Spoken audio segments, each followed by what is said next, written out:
आज के इस लेक्चर में हम ड्रिंकिंग वाटर ट्रीटमेंट पढ़ेंगे। तो सबसे पहले देख लेते हैं कि इसके अंदर हमारे वाटर की सप्लाई कहाँ कहाँ से आती है। तो उसी पे डिपेंड करेगा कि हमारे वाटर में इम्प्योरिटीज़ कौन कौन सी हैं। तो वाटर ट्रीटमेंट हमें दो तरीके से पढ़ना है, एक है ड्रिंकिंग वाटर ट्रीटमेंट और दूसरा है हमारा सीवेज वाटर ट्रीटमेंट। तो आज हम ड्रिंकिंग वाटर ट्रीटमेंट पे फोकस करेंगे। वाटर सप्लाई के दो सोर्स हो सकते हैं हमारी ड्रिंकिंग वाटर के लिए। पहला सोर्स होता है हमारा सरफेस वाटर, जिसमें रिवर्स, लेक्स या दूसरे जो रिजर्वॉयर्स होते हैं जो लैंड पर बने होते हैं, उनमें जो वाटर है वो आ जाता है। उसके बाद हमारा ग्राउंड वाटर आता है, जो डायरेक्टली हम ग्राउंड से सोर्स करते हैं। जो सरफेस वाटर होता है उसमें जो इम्प्योरिटीज़ हो सकती हैं वो एल्गी, सॉइल पार्टिकल्स या पैथोजेंस हो सकते हैं। जबकि जो ग्राउंड वाटर है उसमें डिज़ोल्व ऑर्गेनिक मैटर और मिनरल्स जो हैं वो एज इम्प्योरिटीज़ काम करते हैं। उसके बाद इन दोनों ही तरीके के वाटर में हमारे टॉक्सिक केमिकल्स होते हैं। इन्हीं सब वजहों की वजह से हमारा ट्रीटमेंट जो होता है वो नेसेसरी हो जाता है वाटर का, ताकि वाटर हमारा पोर्टेबल हो सके। अब ड्रिंकिंग वाटर का प्रोसेस में कौन कौन सी स्टेजेस आती हैं, यहाँ डायग्राम भी है, साथ ही साथ यहाँ पर फ्लो चार्ट बना हुआ है। सबसे पहला जो प्रोसेस है वो है स्क्रीनिंग का। वैसे तो स्क्रीनिंग का जो प्रोसेस है वो ज़्यादातर हमारा सीवेज वाटर ट्रीटमेंट के लिए ज़्यादा यूज़फुल है, लेकिन कभी कभी हमें ड्रिंकिंग वाटर की भी स्क्रीनिंग करनी पड़ती है जब हम किसी रिवर्स या ऐसे किसी रिजर्वॉयर से वाटर सोर्स कर रहे होते हैं। उसके बाद हमारा प्रोसेस आता है कोएगुलेशन का, फिर फ्लॉक्यूलेशन का, फिर सेडिमेंटेशन का, फिल्ट्रेशन का, डिसइंफेक्शन का और फाइनली सॉफ्टनिंग का। तो इन सारी प्रोसेस को हम डिटेल में पढ़ेंगे। सबसे पहली प्रोसेस हमारी स्क्रीनिंग। स्क्रीनिंग के नाम से ही समझ में आ रहा है कि स्क्रीन का यूज़ हो रहा है यहाँ पे।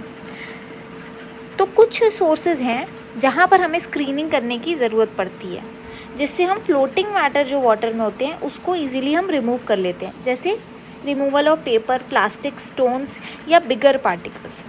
इस तरीके की फिगर में आप देख सकते हैं, ये बड़े बड़े स्क्रीन्स लगा दिए जाते हैं जब बहुत भारी मात्रा में पानी होता है। जैसे यहाँ पे देखिए सीवेज वाटर प्लांट है, तो इस तरीके की स्क्रीन के थ्रू पानी को पास करवाया जाता है और जो बिगर इम्प्योरिटीज़ रहती हैं वो इन स्क्रीन्स में फंस जाती हैं। दूसरी बात जो हमारा प्रोसेस है वो है हमारा कोगुलेशन का।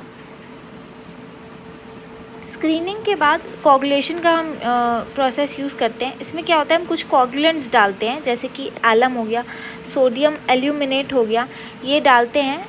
ये एज अ कोगुलेंट काम करते हैं और करते क्या है, ये पॉजिटिवली चार्ज पार्टिकल्स जो हैं वो वाटर में रिलीज़ करते हैं।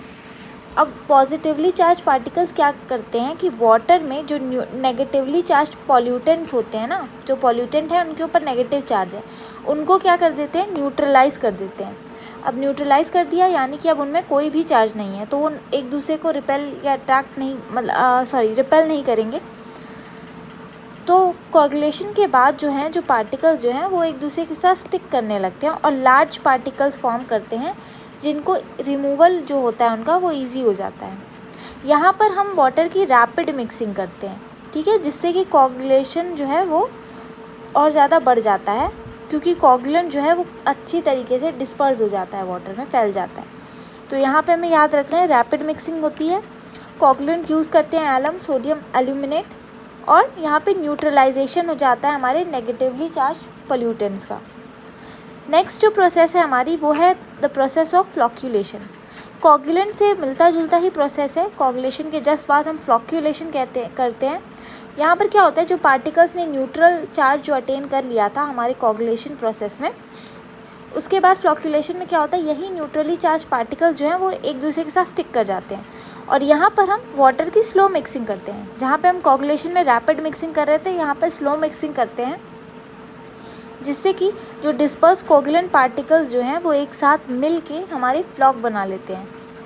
अब फ्लॉक जो होता है वो पॉजिटिवली चार्ज होता है और negatively charge fine colloidal particles को अट्रैक्ट कर लेता है, जो कि आपस में स्टिक कर लेते हैं और फिर फ्लॉक जो है वो बड़ा होता जाता है साइज़ में। और मिक्सिंग इसके दौरान बहुत स्लो होती है और जेंटल होती है, क्योंकि अगर बहुत फास्ट होगी तो जो फ्लॉक्स होंगे वो ब्रेक होकर अलग अलग हो जाएंगे स्मॉल पार्टिकल्स में, इसीलिए इसमें स्लो मिक्सिंग की जाती है। और अगर ये टूट गए तो फिर इनका रिमूवल डिफ़िकल्ट हो जाता है। तो यहाँ पर आप देख सकते हैं कि पहले नेगेटिव चार्ज था, कोगुलेंट डालने के बाद न्यूट्रल चार्ज आया, फिर फ्लॉक्यूलेशन में एग्लोमेरेट्स फॉर्म हो गए, मतलब आपस में चिपक कर बड़े बड़े फ्लॉक्स बन गए। उसके बाद हमारी बारी आती है सेडिमेंटेशन की। सेडिमेंटेशन हम सब जानते हैं कि किसी चीज़ का सेडिमेंट हो जाना, ठीक है, नीचे सेटल हो जाना। तो यहाँ पे वाटर को एक टैंक में फ़्लो किया जाता है जिसको सेडिमेंटेशन बेसिन कहते हैं, जहाँ पे जो ग्रेविटी होती है, अर्थ की ग्रेविटी, वो फ्लॉक्स को सेटल होने में मदद करती है। फ्लॉक्स जो होते हैं हमारे, जो फ्लॉक्यूलेशन में बने होते हैं, वो हमारे उस टैंक के बॉटम में सेटल हो जाते हैं। उसके बाद जो लार्ज पार्टिकल्स होते हैं वो ऑब्वियसली ज़्यादा जल्दी सेटल होते हैं as compared to the small particles. उसके बाद ये प्रोसेस जो है वो काफ़ी लंबा हो सकता है जब तक कि सारे पार्टिकल्स हमारे सेटल ना हो जाए, इसीलिए हमें काफ़ी बड़े सेडिमेंटेशन बेसिन जो है वो कभी कभी बनाने पड़ते हैं। अब क्या होता है कि हमारे पास क्लैरिफाइड वाटर हमें फाइनली मिल जाता है, जहाँ पे हर तरीके के जो पार्टिकल्स होते हैं, मोस्ट पार्टिकल्स, वो रिमूव हो चुके होते हैं। अब इस पानी को हमारे नेक्स्ट स्टेप में डाला जाता है। यहाँ पे सेडिमेंटेशन का प्रोसेस इस डायग्राम में देख सकते हैं। यहाँ पे क्या हुआ, कोगुलेशन में रैपिड मिक्सिंग की, फिर स्लो मिक्सिंग की हमारी फ्लॉक्यूलेशन में, फिर सेडिमेंटेशन में इन्हीं फ्लॉक्स को हमने सेटल करवा दिया। अब हमारा नेक्स्ट प्रोसेस आता है फिल्ट्रेशन का। फिल्ट्रेशन में कुछ इस तरीके से फिल्ट्रेशन बेड वाले टैंक होते हैं। यहाँ पर क्या होता है, जो फाइनर पार्टिकल्स जितने भी होते हैं उनका रिमूवल हो जाता है। जो फिल्ट्रेशन अपरेटस होता है वो एक कंक्रीट बॉक्स होता है जिसमें सैंड, ग्रेवल और एक अंडर ड्रेन होता है। इस डायग्राम में आप देख सकते हैं सैंड, ग्रेवल है, उसके बाद यहाँ पे अंडर ड्रेन भी होता है, जहाँ से हम क्या करते हैं, बैक वाटर हम इंट्रोड्यूस कराते हैं जिससे हम फ़िल्टर को क्लीन कर सकें। फ़िल्टर की रेगुलर क्लीनिंग ज़रूरी हो जाती है, ठीक है। यहाँ पर भी वही लिखा है, after the filter is operated for a while the sand becomes clogged with particles and it must be back washed. Back wash करने से क्या होता है, जो क्लॉग्ड पार्टिकल्स होते हैं सैंड में वो रिमूव हो जाते हैं, हमारा फ़िल्टर फिर से साफ़ हो जाता है। अब इस प्रोसेस के दौरान कभी कभी हम एक्टिवेटेड कार्बन का भी यूज़ करते हैं जिससे कि टेस्ट और ओडर जो है उसको इम्प्रूव किया जा सके। फिर हमारा डिसइंफेक्शन का प्रोसेस हो जाता है। अभी तक हमने पार्टिकल रिमूवल कर लिया है। अब डिसइंफेक्शन हम ये इंश्योर कराने के लिए करते हैं कि वाटर में जितने भी पैथोजेंस होंगे वो सारे रिमूव हो जाएंगे।